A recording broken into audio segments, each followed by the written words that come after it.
Η γυναίκα με το παρασόλι. Μα τι πινέλο είναι αυτό, τι χρώματα, τι ομορφιά. Μα και η γυναίκα στο καμβά, τι μυστήρια, τι χρώματα ρομαντικά. Το πρόσωπο που φαίνεται, γραμμές το ξεχωρίζουν. Μα μόνο με τα χρώματα θέλει το φως να κλέψει. Έτσι το θέλει ο Μονέ, να παίξει με τα φώτα. Το κάνει πάντα το πρωί, το κάνει και το βράδυ. Και κάθε ηλιοβασίλεμα μαζί του τη συγκρίνει κι όλο τη φτιάχνει πιο πολύ, αιώνια να μείνει. Πέρασα κι εγώ από εκεί, χωρίς να θέλω είδα. Μαγεύτηκα από τα χρώματα. Δεν ήθελα να φύγω. Μα ήρθε μπόρα ξαφνικά και τώρα πού να τρέξω. Μα η γυναίκα από το καμβά μου δίνει το παρασόλι. Πάρε να μην βραχείς, μου λέει.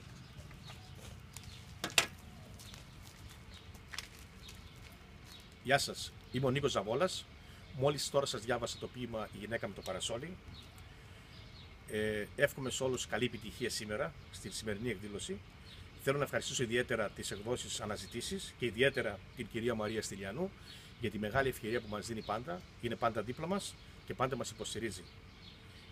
Να σκεφτείτε ότι και εγώ αυτή τη στιγμή είμαι δίπλα σας. Κάπου εκεί βρίσκομαι. Καλή επιτυχία λοιπόν και καλό καλοκαίρι. Σας ευχαριστώ. Γεια σας.